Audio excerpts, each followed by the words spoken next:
अस्सलामु अलैकुम रहमतुल्लाहि व बरकातुहू। अल्हम्दुलिल्लाह वहदा वस्सलातु वस्सलामु अला मन ला नबिय्य बअदा। फ़अऊज़ु बिल्लाहि मिनश शैतानिर रजीम। बिस्मिल्लाहिर रहमानिर रहीम। व मिन शर्रि हासिदिन इज़ा हसद। व क़ाल अन्नबिय्यु सल्लल्लाहु अलैहि वसल्लम ला तहासदू वला तनाजशू वला तबागदू वला तदाबरू वला यबीअ बाज़ुकुम अला बैइ बाज़िन वकूनू इबादल्लाहि इख़वाना औ कमा क़ाल अलैहिस्सलातु वस्सलाम। अल्लाह ताला ने बेपनाह करम का, मोहब्बत का, शफ़क़त का, इनायत का मामला किया। उसने जुमा की इन मुबारक घड़ियों में अपने पाक बारगाह में हाज़िरी की तौफ़ीक़ अता फ़रमाई। अल्लाह ताला हम सब के हाज़िर होने को, जमा होने को, मिल बैठने को, सुनने सुनाने को कबूल फ़रमा लें और मस्जिद के बाहर कदम रखने से पहले पहले अल्लाह हम तमाम को अपने नेक बंदों में शामिल कर ले। हदीस का एक टुकड़ा आप हजरात के सामने पढ़ा गया जिसमें रसूलुल्लाह सल्लल्लाहु अलैहि वसल्लम ने पूरी उम्मत को 6 बातों की नसीहत फरमाई। हज़रत अनस रज़ी अल्लाह तआला अन्हु इस हदीस के रावी हैं। फरमाते हैं हुजूर ने पूरी उम्मत को, जो लोग उस वक्त हाजिर थे उनको, उनके बाद आने वालों को, उनके बाद आने वालों को, क़ियामत तक के मुसलमानों को रसूलुल्लाह सल्लल्लाहु अलैहि वसल्लम ने 6 बातों की नसीहत फरमाई। और पहली बात ये फरमाया ला तहासदू, देखो तुम आपस में हसद न करो, आपस में हसद न करो, एक दूसरे को देख के जलो मत। हसद बड़ी बीमारी है, बड़ी बीमारी है, बुरी बीमारी है।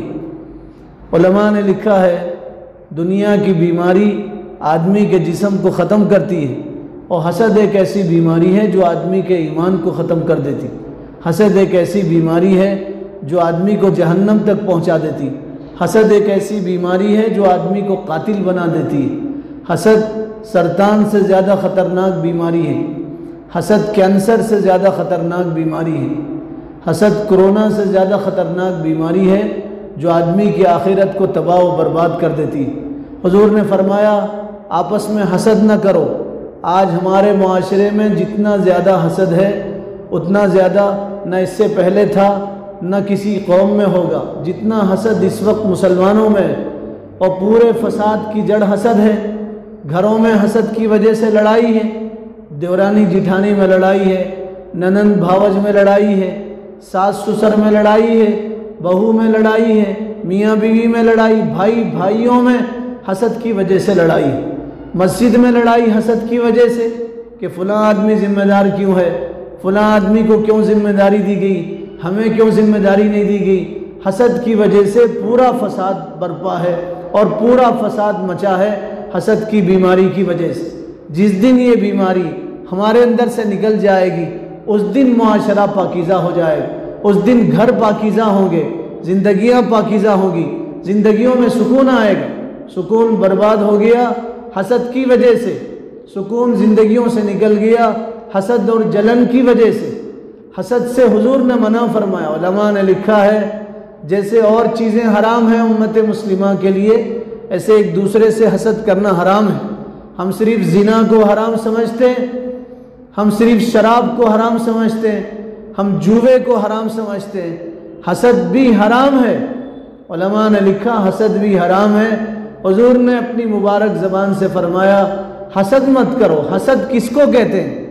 हसद किसको कहते हैं? अल्लाह ताला ने किसी को कोई नेमत अता किया, अल्लाह ताला ने किसी बंदे को कोई नेमत अता किया, दूसरा बंदा उस नेमत से परेशान है कि ये इसे क्यों मिली, इसके पास से ये नेमत ख़त्म हो जाए और ज़ाइल हो जाए और ये नेमत उसके पास से मेरे पास आ जाए। हुजूर ने फरमाया इसको हसद कहते हैं। एक बंदे को अल्लाह ताला ने कोई नेमत दिया है और आप उस नेमत से जल रहे हैं और ये सोच रहे हैं उसके पास से वो नेमत ख़त्म हो जाए और वो नेमत मेरे पास आ जाए। देवरानी जिठानी से जल रही है कि घर का कारोबार इसे क्यों दिया गया, इसके पास से ये छीन जाए और घर की चाबियाँ मेरे पास आ जाएं और सब कुछ मुझे मिल जाए। आदमी किसी के जमाल को देख के, किसी के कमाल को देख के हसद कर रहा है, खूबसूरती को देख के कह रहा है ये आदमी इतना खूबसूरत कैसे है, इसकी खूबसूरती ख़त्म हो जाए और इसकी खूबसूरती मुझे मिल जाए। किसी को कोई ओहदा मिल गया तो आदमी अंदर अंदर जल रहा है और ये सोच रहा है इसका ओहदा इससे ख़त्म हो के मुझे मिल जाए। हुज़ूर ने फरमाया मोमिन गिब्ता करता है, मुनाफिक हसद करता है। मोमिन गिब्ता करता है, मोमिन रश्क करता है और मुनाफिक हसद करता है। अगर हम हसद कर रहे हैं किसी से तो याद रखें हम मोमिन नहीं हैं, हम अल्लाह के महबूब बंदे नहीं बन सकते हसद करके, हम खुदा की रज़ा तक नहीं पहुंच सकते हसद करके।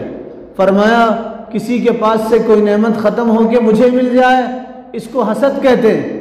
और मोमिन रश्क करता है, गिब्ता करता है। गिब्ता के क्या माना, उसके पास वो नेमत रहे और मुझे भी वैसी नेमत मिल जाए, उसके पास जो नेमत है उसके पास भी रहे, मुझे भी मिल जाए।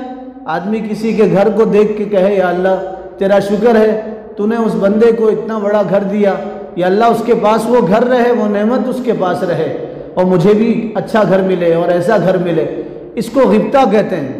उलमा ने लिखा है गिब्ता सवाब है, रश्क करे आप किसी की नेमत को देख के, किसी के पैसे को देख के, किसी के माल को देख के, किसी के मनाल को देख के, किसी के कमाल को देख के, किसी के जमाल को देख के आप रश्क करें, हसद न करें। हसद बुरी बीमारी है, हसद इतनी बुरी बीमारी है, दुनिया का सबसे पहला गुनाह हसद है।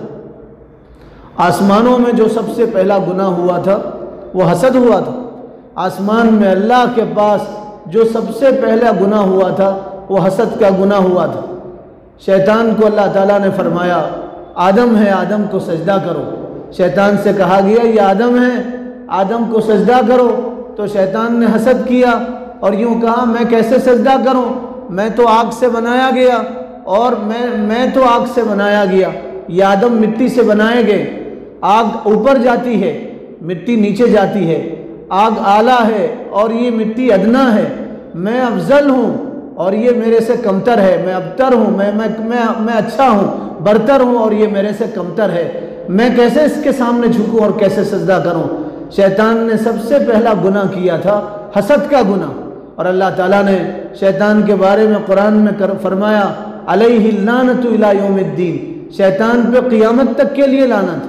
अल्लाह ताला ने शैतान को ज़मीन पर पटक दिया और शैतान से कहा क़ियामत तक तुझ पे लानत है, और शैतान से कहा क़ियामत तक अल्लाह की नाराज़गी में है, और शैतान से कहा अल्लाह ताला ने तुझे रांदे दरगाह कर दिया है और जो मेरे महबूब बंदे होंगे वो तेरी चाल से बचेंगे और तुझ पे लानत भेजेंगे।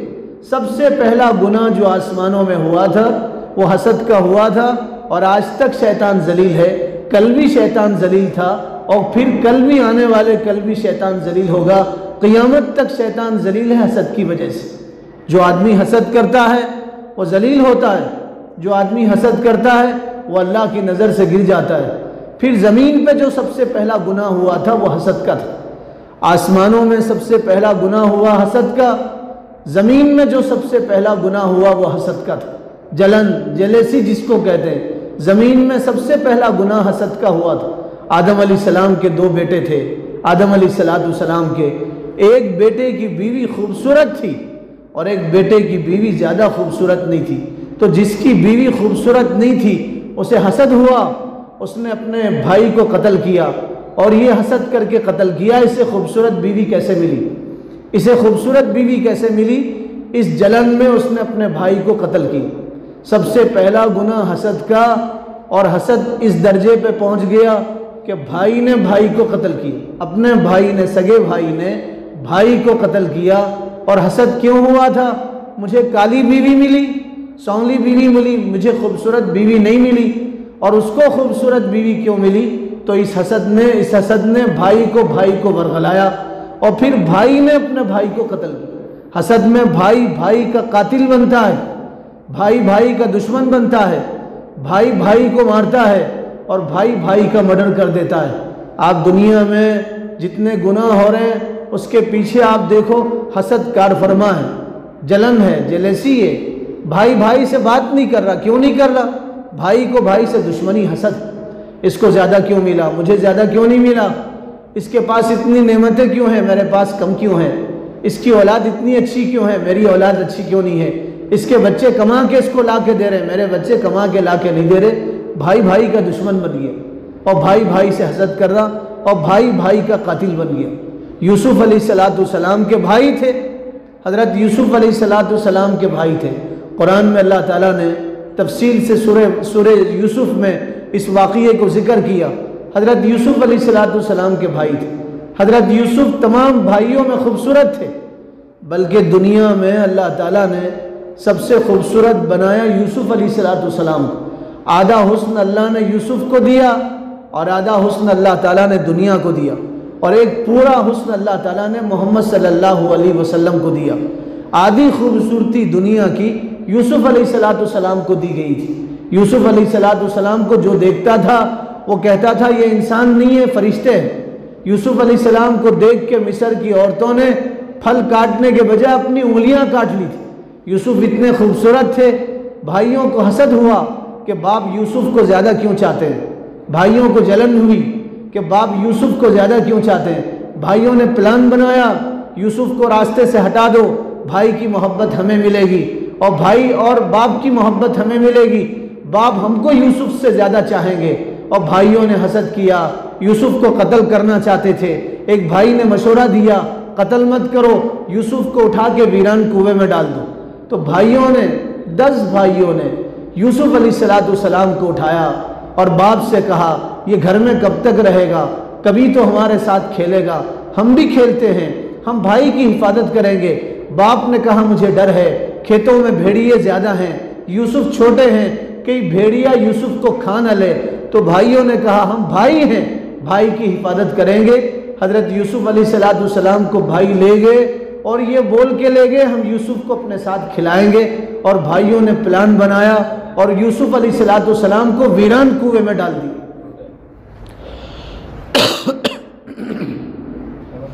भाइयों ने यूसुफ अलैहिस्सलाम को वीरान कुएं में डाल दिया। हसद देखिए, हसद भाई का दुश्मन बना दिया।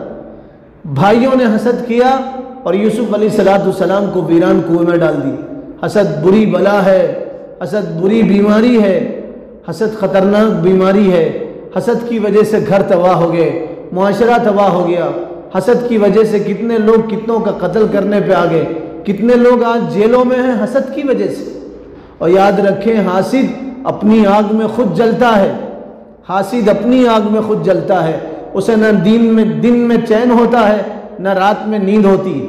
हासिद को न दिन में चैन मिलता है, न रात में नींद होती है। हासिद को खाना खाया नहीं जाता। हसद ऐसी बीमारी है जो आदमी के गोश्त को खा जाती है। हसद एक ऐसी बीमारी है जो आदमी के गोश्त को खा जाती है, इसलिए कि हसद करने वाला गम में होता है। और किसी ने कहा और सच कहा, अंदर की बीमारी बाहर के गोश्त को ख़त्म कर देती। अंदर की बीमारी बाहर के गोश्त को ख़त्म कर देती है। बाहर आदमी का खोखला हो जाता है, अंदर का हसद बाहर आदमी को बीमार बना देता है और उसका सुकून बर्बाद होता है। हासिद करने वाला ये खुद अपनी आग में जलता है, उसका सीना जलता है। और याद रखें, हसद करने वाला अल्लाह से शिकवा करता है। हसद करने वाला अल्लाह की कुदरत पे एतराज़ करता है। हसद करने वाला अल्लाह की कुदरत में एतराज़ करता है। वो अल्लाह को ये बोलता है, या अल्लाह आपने सही तकसीम नहीं किया, उसे ज़्यादा दिया मुझे कम दिया, उसे घर दिया मुझे बेघर कर दिया, उसे आप अच्छे कपड़े दे रहे मुझे अच्छे कपड़े नहीं दे रहे, उसे आप खूब दौलत दे रहे मुझे आप दौलत नहीं दे रहे, आपने उसके बच्चों को अच्छा बनाया मेरे बच्चों को अच्छा नहीं बनाया, आपने उसको ओहदा दिया मुझे ओहदा नहीं दिया। तो हसद करने वाला अल्लाह की कुदरत पे एतराज़ करता है। हसद करने वाला अल्लाह की तकसीम पे एतराज़ करता है। उसे अल्लाह की तकसीम पसंद नहीं होती, वो अल्लाह की तकसीम पर राज़ी नहीं होता। हसद करने वाला अल्लाह की तकसीम पर राज़ी नहीं होता। और एक हदीस में अल्लाह ने फरमाया, हदीस कुदसी है, मल्लम यर्दा अला क़ज़ाई वलम यर्दा अला बलाई फलयंतक़िद रब्बन सिवाई। तड़पा देने वाली हदीस है। फरमाया जो मेरी क़ज़ा पे राज़ी नहीं हुआ, मेरी तकसीम पे राज़ी नहीं हुआ, मेरी बला पे राज़ी नहीं हुआ, फरमाया हुजूर ने और अल्लाह ने फरमाया वो मेरे अलावा दूसरों को रब तलाश करे, मैं उसका रब नहीं हूँ, वो मेरा बंदा नहीं। आप अल्लाह की तकसीम पे राज़ी नहीं है। खुदा ने जो रोज़ी तकसीम किया है, नेमतें तकसीम की है, अल्लाह ताला ने जो बंदों को दिया है, अगर आप उस पर राज़ी नहीं हैं तो अल्लाह फरमा रहे हैं तुम मेरे अलावा दूसरों को रब तलाश करो, मैं तुम्हारा रब नहीं हूँ, तुम मेरे बंदे नहीं। अगर अल्लाह के बंदे हो तो अल्लाह की तकसीम पे राज़ी रहो, खुदा ने जो दिया है उस पर राज़ी रहो, खुश रहो। या अल्लाह आपने उसको दिया, उसके पास भी वो नेमत रहे, मुझे भी आप दे दीजिए। किसी के पास अच्छा फ़ोन देखे तो आदमी को दिल में ये हो रहा है इसके पास अच्छा फ़ोन क्यों है, इसका फ़ोन फूट जाए, इसको ये बर्बाद हो जाए, इसकी गाड़ी का एक्सीडेंट हो जाए और इसके पास से ये नेमत छीन के मेरे पास आ जाए, इसको हसद कहते हैं। हसद से मना किया गया, रश्क से मना नहीं किया गया। रश्क से, इसको गिब्ता कहते हैं। गिब्ता और रश्क अजीम नेमत है। फरमाया रश्क करो उसको, उस आदमी पर रश्क करो जिसको अल्लाह ने दौलत दिया, माल दिया। रश्क करो, हसद मत करो। उस आदमी पर रश्क करो जिसको अल्लाह ने दौलत दिया, वो सुबह शाम अपनी दौलत गरीबों में तकसीम करता है, अपनी दौलत बेवाओं को देता है, यतीमों को देता है, अल्लाह के रास्ते में खर्च करता है। तो ऐसे दौलतमंद आदमी पर रश्क करो, हसद मत करो। फरमाया हाफिज कुरान पर रश्क करो, जो कुरान अच्छा पढ़ता है, कुरान का हाफिज है, कुरान उसके सीने में महफूज है, उस पर रश्क करो। या अल्लाह तूने इसको हाफिज बनाया, मुझे भी हाफिज बना, ये अच्छा कुरान पढ़ने वाला है। या अल्लाह मुझे भी अच्छा कुरान पढ़ने वाला बना।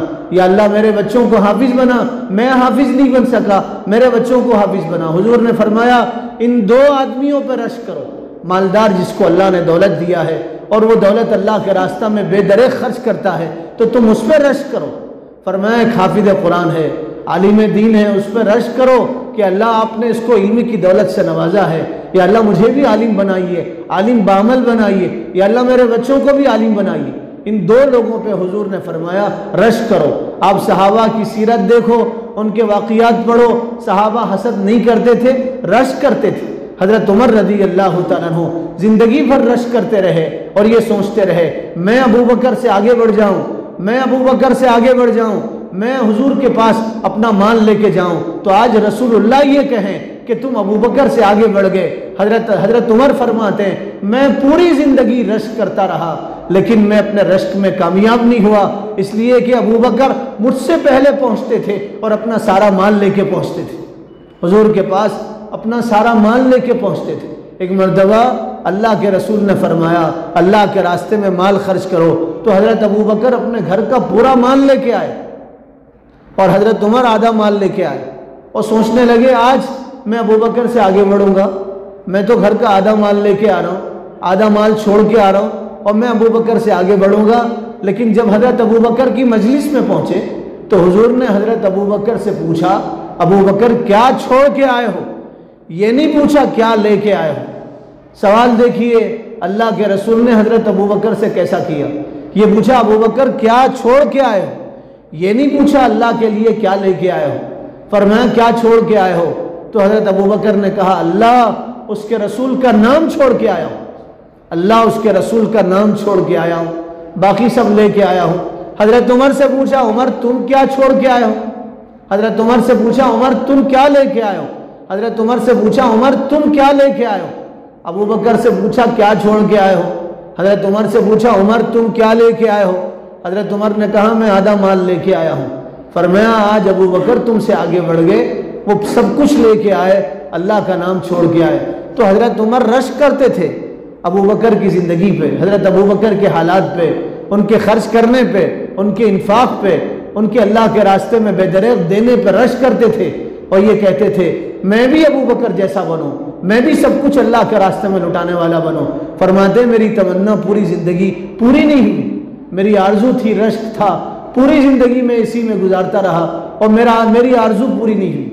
रश्क करें, सहाबा एक दूसरे से रश्क करते थे। हज़रत आयशा पूरी ज़िंदगी रश्क करती थी हज़रत खदीजा को, हज़रत आयशा पूरी ज़िंदगी रश्क करती थी और ये कहती थी जो मोहब्बत हुजूर ने हज़रत खदीजा को दिया काश वो मोहब्बत हज़रत आयशा के हिस्से में आती, काश आयशा को वो मोहब्बत मिलती। हमेशा रसूलुल्लाह हज़रत खदीजा का जिक्र करते और फरमाते खदीजा थी जो थी। हज़रत आयशा फरमाते मुझे हज़रत खदीजा पे रश्क आता था। क्या था हज़रत खदीजा में कि रसूलुल्लाह पूरी ज़िंदगी हज़रत खदीजा को याद करते रहे। गर्मी का ज़माना था, दोपहर थी, गर्मी के ज़माने में हुजूर के आराम करने का वक्त था, आपके इस्तराहत का वक्त था। एक बूढ़ी औरत दरवाजे पे आई और उसने सलाम किया अंदर से हज़रत आयशा को रसूलुल्लाह ने भेजा और कहा देखो कोई ज़रूरतमंद आया है। हज़रत आयशा बाहर आई, देखा एक औरत है जिसकी कमर झुक गई है, बाल सफ़ेद हो गए हैं, गालों पे झुर्रियाँ पड़ गई हैं और बूढ़ी औरत, कमज़ोर औरत है। और वो आके कहने लगी मैं रसूलुल्लाह से मिलना चाहती हूँ। हज़रत आयशा ने पूछा क्यों मिलना चाहती हो, क्या काम है बताओ। तो उस आने वाली औरत ने कहा मैं खतीजा की सहेली हूँ, मैं खतीजा की मौजूदगी में खतीजा के पास आती थी, खतीजा मुझे खाना खिलाती थी, खतीजा मुझसे बात करती थी, मेरे हालात दरियाफ्त करती थी, सुख दुख में खतीजा मेरा साथ देती थी। आज खतीजा नहीं हूँ, मक्का में मैं खतीजा के पास आती थी, आज मदीने में मैं रसूलुल्लाह से मिलना चाहती हूँ। हज़रत आयशा ने हुजूर से कहा एक औरत आई है, ज़ईफ़ है, कमज़ोर है, बूढ़ी है और वो आपसे मिलना चाहती है। और औरत कह रही वो खतीजा की सहेली है। हुजूर ने फरमाया खतीजा उसको बुलाओ। जब वो औरत अंदर आई तो रसूलुल्लाह ने उस बुढ़िया को अच्छी जगह बिठाया और उससे आप बात करते रहे। हज़रत आयशा फरमाती हैं बात करते करते कभी आप खुश हो जाते, कभी आप हंस पड़ते, कभी आप रोने लग जाते, कभी आप गमगीन हो जाते, कभी आपकी आंखों से आंसू निकलते। बहुत देर बात करने के बाद हुजूर ने फरमाया आयशा जो कुछ घर में है इसको दे दो। हज़रत आयशा ने जो कुछ था सब दिया। आपने सहाबा को जमा किया और जमा करके कहा तुम्हारे पास जो देने की ताकत है इस औरत को दे दो। सहाबा ने बहुत सारा माल दिया। हुजूर ने उस बुढ़िया को ऊँट दिए, सामान दिया, गल्ला दिया, अनाज दिया, सब कुछ ऊँटों पे लाद दिया और उसे मदीने के बाहर छोड़ के वापस आए। हज़रत खदीजा ने पूछा अल्लाह के नबी वो औरत कौन थी जो आपके पास आई थी और आप इतनी मोहब्बत का इजहार कर रहे थे। फरमाया वो खदीजा की सहेली थी, खदीजा उससे मोहब्बत करती थी, मेरी बीवी उससे मोहब्बत करती थी, खदीजा उसको जो कुछ होता था देती थी। अब जब खदीजा नहीं है वो मेरे पास आई है तो मेरा फ़र्ज़ है मैं भी खदीजा जैसा सलूक उसके साथ करूं, इसलिए मैंने जो कुछ मेरे पास था वो उसको दिया। हज़रत आयशा फरमाती मुझे रश्क आया खदीजा की ज़िंदगी। जब खदीजा थी तो आपने दूसरा निकाह नहीं किया और जब खदीजा नहीं है तो सहेलियों के साथ आप खदीजा की सहेलियों के साथ अच्छा सलूक कर रहे हैं।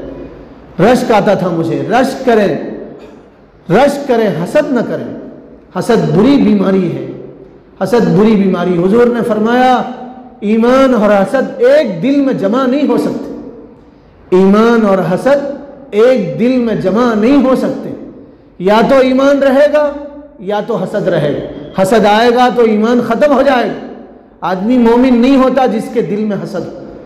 हम अपने आप को टटोले, दूसरों को मत देखें, मैं अपना गिरेबान झांकूं, मैं अपने दिल में टटोलूं, मैं अपने आप का जायज़ा लूं, मैं अपने अंदर देखूं कि मेरे अंदर हसद है नहीं है।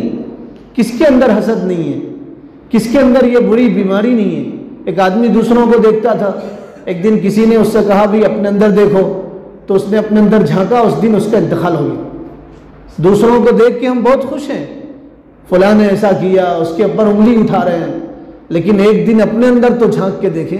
अभी कल एक साहब मेरे सामने कह रहे थे अरे फलां साहब ने ऐसा किया, फलां साहब ने ऐसा किया, जानबूझ के उन्होंने ऐसा किया, जानने वाले ने ऐसा किया, इल्म रखने वालों ने ऐसा किया। तो मैंने उनसे कहा आप अपने अंदर भी देखिए आपने क्या किया अपनी ज़िंदगी में। अल्लाह हशर के मैदान में उस आलिम के बारे में आपसे नहीं पूछेंगे, आपसे आपके बारे में पूछेंगे, आपसे आपके बारे में सवाल होगा, उनके बारे में सवाल नहीं होगा। वो क्या कर रहे हैं उसका हिसाब वो देंगे, आप क्या कर रहे हैं आपका हिसाब आप देंगे। क़यामत के दिन अल्लाह ताला आपसे पूछेंगे, कब्र में फरिश्ते आपसे सवाल करेंगे, उनके फरिश्ते आपसे सवाल नहीं करेंगे, आपके फरिश्ते उनके सवाल नहीं करेंगे, आपके फरिश्ते आपसे पूछेंगे। फरमाया हसद ऐसी बुरी बीमारी, या तो हसद दिल में होता या तो ईमान होता। जिसके दिल में हसद आता है उसके दिल से ईमान निकल जाता है, और जिसके पास ईमान होता है उसके पास हसद नहीं होता। हुजूर ने फरमाया मोमिन हसद नहीं करता, मोमिन रश्क करता। हुजूर ने फरमाया हसद नेकियों को इस तरह खा जाता है जिस तरह आग लकड़ियों को खा जाती है। हसद नेकियों को इस तरह खा जाता है जिस तरह आग लकड़ियों को खा जाती है। यानी हासिद के नामे अमाल में नेकियां बाकी नहीं रहती, उसके नामे अमाल से नेकियां ख़त्म हो जाती हैं। वो जब अल्लाह के पास हाजिर होगा तो खाली आएगा, उसके पास कुछ नहीं होगा। जन्नत में जाने के लिए एक अमल भी उसके पास नहीं होगा, जन्नत में जाने के लिए एक अमल भी उसके पास नहीं होगा। हज़रत मूसा अलैहिस्सलाम ने अल्लाह के पास, अर्श के पास एक बंदे को बैठा हुआ देखा, अर्श के पास एक बंदे को बैठा हुआ देखा। तो हज़रत मूसा अलैहिस्सलाम ने अल्लाह से पूछा, या अल्लाह ये तेरा बंदा कितना नेक होगा, ये तेरा बंदा कितना नेक होगा, इसका नाम क्या है, नाम तो बताओ। तो अल्लाह ताला ने फरमाया, मूसा नाम जान के क्या करोगे, इसके अमाल जानो। नाम जान के क्या करोगे, इसके अमाल जानो। हज़रत मूसा ने कहा क्या अमल है इसका? तो अल्लाह ताला ने फरमाया, ये अपने वालिदैन के साथ अच्छा सलूक करता है, ये अपने वालिदैन के साथ अच्छा सलूक करता था, माँ बाप को बोझ नहीं समझता था, माँ बाप को अपने लिए राहत समझता था, माँ बाप की हर बात मानता था। नौजवान जवानी के नशे में अपने माँ बाप को आंखें बताने लगते हैं, जवानी के नशे में आस्तीन चढ़ाते हैं, बूढ़े बाप से कहते हैं तुम्हें क्या मालूम, तुम चुप बैठो, तुम्हें नहीं मालूम, ज़माने की बातें हमें मालूम है। बाप को नहीं मालूम तो किसको मालूम होगा। माँ को माँ कहने में हार समझते हैं, शादी होने के बाद बीवी का ख्याल रखते हैं, अपनी माँ का ख्याल नहीं रखते। हज़रत मूसा से अल्लाह ने फरमाया, मूसा से फरमाया, मूसा ये जो बंदा अर्श पे बैठा हुआ है, ये अपने वालिदैन के साथ अच्छा सलूक करने की वजह से, माँ बाप के साथ अच्छा सलूक करने की वजह से अल्लाह ताला बंदे को अर्श पे बिठाया, अपने पास बिठाया। अल्लाह ताला ने अर्श के साए में उस बंदे को अल्लाह ने जगह दिया। अपने माँ बाप के साथ अच्छा सलूक करो। ज़िंदगी में जितनी तंगियाँ हैं, परेशानियाँ हैं, मुसीबतें हैं, सब ख़त्म होगी। माँ से एक मरतबा कहो, अम्मी मेरे लिए रातों में हाथ उठाओ, मैं बहुत परेशान हूँ। आप यकीन जानिए, आपको किसी आमिल के पास जाने की ज़रूरत नहीं, किसी के पास से पलीते तावीज़ लेने की ज़रूरत नहीं है, किसी के पास से लीमू लेने की ज़रूरत नहीं, मिर्ची लेने की ज़रूरत नहीं, कहीं से नारियल लेने की ज़रूरत नहीं, किसी आमिल को पैसे देने की ज़रूरत नहीं। माँ की दुआ से आपकी ज़िंदगी की सारी तकलीफ़ें ख़त्म हो जाएंगी। एक साहब ने कहा, मुझे दुनिया की कोई तकलीफ़, मुझे दुनिया का कोई आदमी तकलीफ़ नहीं पहुँचाता। मैं जब बाहर निकलता हूँ तो दवा लेके नहीं निकलता, दुआ माँ की दुआ लेके निकलता हूँ। अब जब माँ की दुआ लेके निकलोगे तो कोई मुसीबत आपके रास्ते में नहीं आई, परेशानी नहीं आई। माँ की दुआ में वो तासीर है, मैं आपको क्या बताऊँ। माँ की दुआ से मुर्दा बच्चा जिंदा होता है। माँ की दुआ से लोग बीवी को खुश करते, माँ को खुश नहीं करते, तड़पाते अपनी माँ को, सताते अपनी माँ को, बीवी की बात मान के अपनी माँ को रुलाते हैं। वो माँ जिसने तकलीफ से जन्म दिया, खून को दूध बना के पिलाने वाली माँ को ज़िंदगी भर सताते हैं और तकलीफ़ देते हैं। आपकी औलाद आपको तकलीफ़ देगी अगर आप माँ को तकलीफ़ दोगे। मेरी बात याद रखें, शादी के बाद बीवी को खिलाना, उसको पहनाना इस्लाम इससे नहीं रोकता। आप अच्छा खिलाओ, अच्छा पिलाओ, बीवी के साथ अच्छा सलूक करो, लेकिन माँ साथ में है, माँ को उसका मकाम दो, माँ को उसका मर्तबा दो, माँ को खुश रखो। बाप जिसने उंगली पकड़ के चलाना सिखाया, बाप जो आपको देख के उसका सीना चौड़ा होता है, आप जैसे जैसे बड़े होते हैं बाप खुश होता है, ये मेरा बेटा मेरा सहारा बनेगा, बुढ़ापे का सहारा बनेगा, मेरा बेटा मेरी बैसाखी बनेगा, मेरा बेटा मेरी लाठी बनेगा। लेकिन जवानी में वही बेटा बाप को नाराज़ करता है। कितने बच्चे बाप को गालियाँ देते हैं।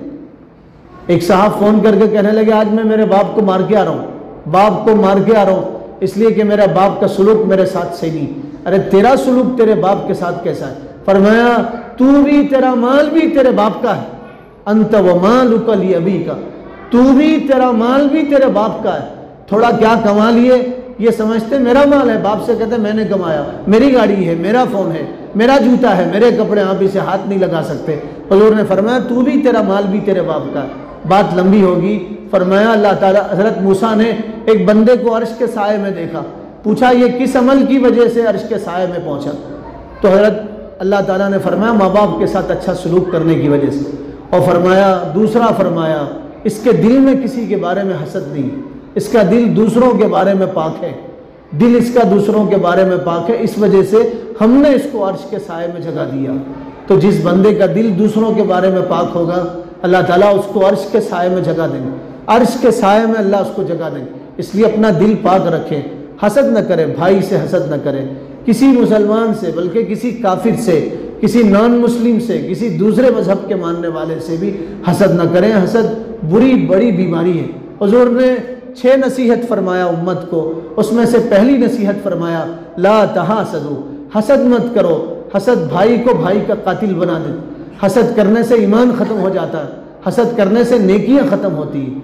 हसद कितनी बुरी बीमारी है, उसके लिए अगली जुमा का इंतज़ार कीजिए। अल्लाह ताला अमल की तौफीक अता फरमा दे। जो हज़रात सुन्नतों से फारिग नहीं हुए, उनसे गुजारिश है वो सुन्नतों से फारिग हो जाए।